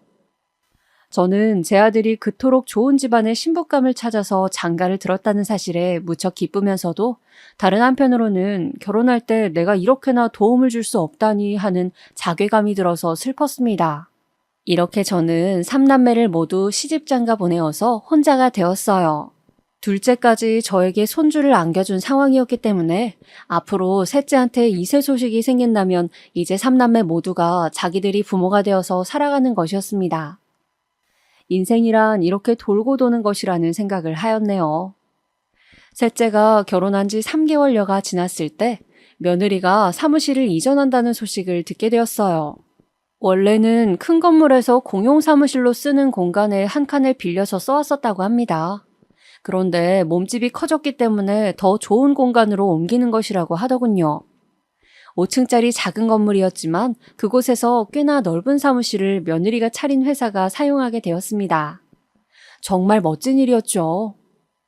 그런 줄로만 알고 저는 지내고 있었는데 그로부터 얼마 지나지 않아서 며느리가 연락을 해왔어요. 어머님, 새로 일자리 구하실 거라고 하셨었는데 아직이세요? 그걸 기억하고 있었니? 그래, 내가 집에 가만히 들어앉아 있으려니 좀 있으셔서 용돈이나 벌 겸 일을 하고자 하는데 다시 구하려니까 마땅하지가 않더구나. 아, 그러세요? 어머님, 전에 건물 청소 일 해보셨다고 하셨죠? 며느리의 뜬금없는 물음에 저는 그렇다고 솔직히 대답하였죠. 전에 건물 미화 담당으로 일을 해봤었거든요. 그리고 사실 저는 심심해서 일을 구하는 것이 아니라 제가 지내는 데에 쓸 생활비를 벌고자 일을 구하는 중이었습니다. 자식들에게 손 벌리기 싫어서 그런 내색은 굳이 하지 않았고 입 밖으로 꺼내지 않고 살았죠.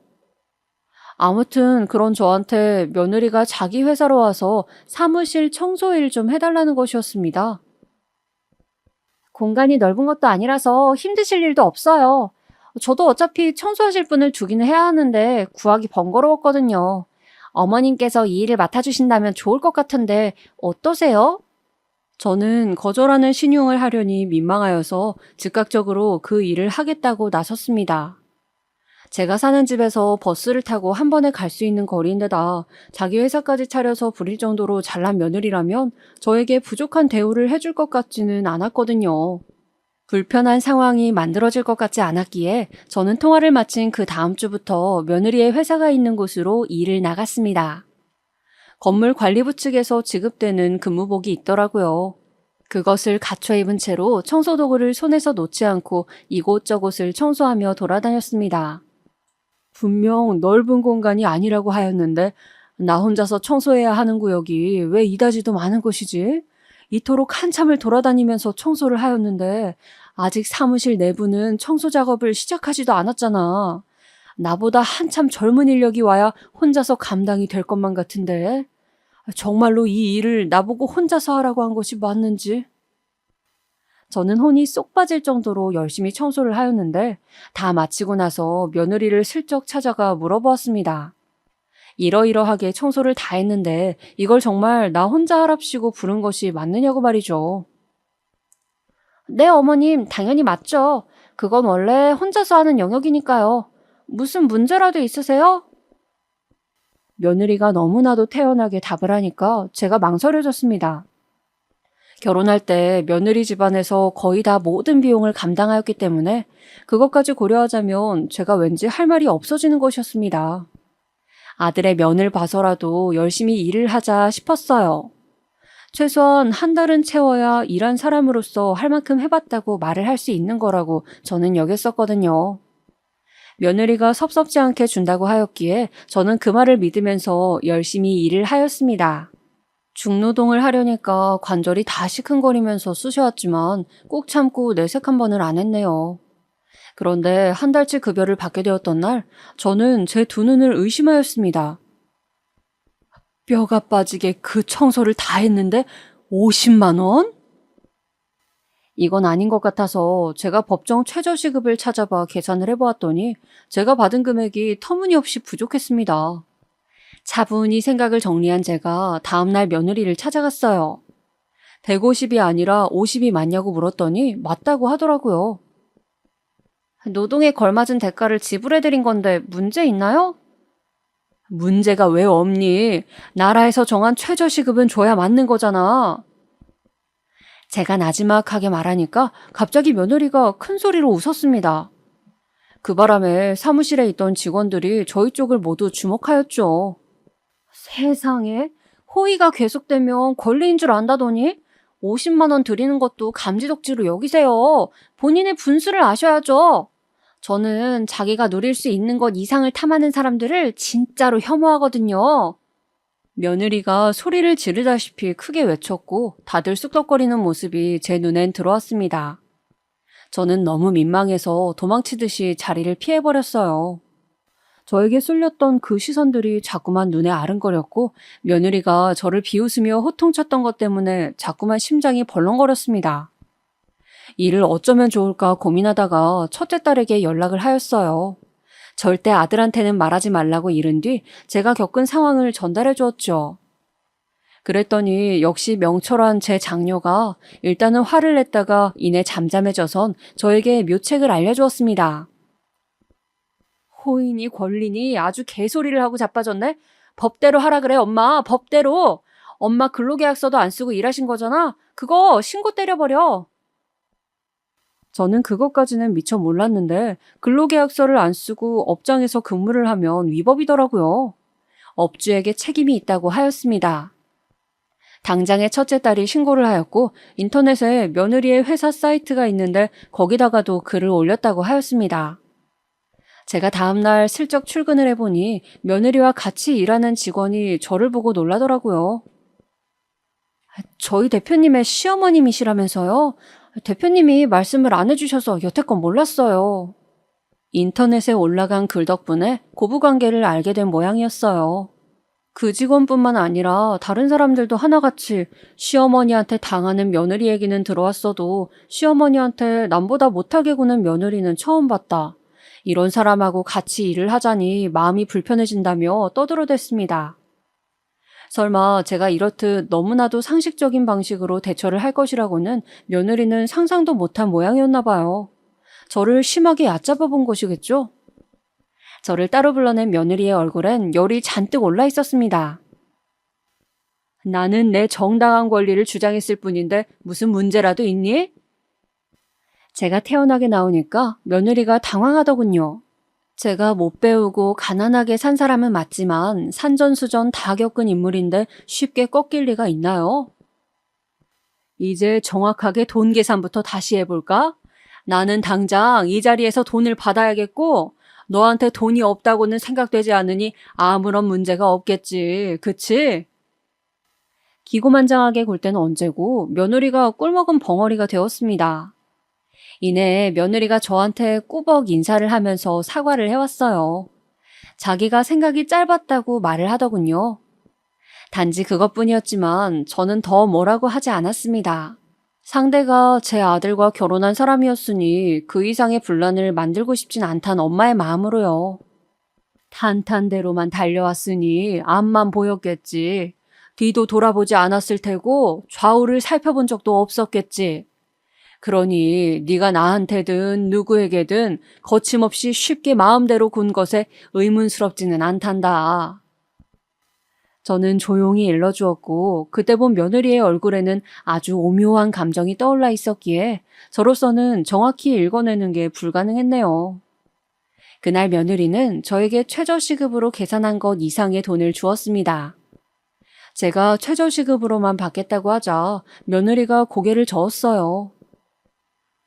제가 어머님 용돈을 알아서 챙겨드리는 게 맞았는데 그러질 못했네요. 이건 제가 드리는 용돈이에요. 그 말을 듣는데 제 가슴이 왜 찡해졌는지 모를 일입니다. 이후로 며느리와 살가운 고부관계가 되거나 한 것은 아니었어요. 하지만 이상하게 며느리를 대할 때면 마음속에서 불편한 점 하나 없이 편안하네요.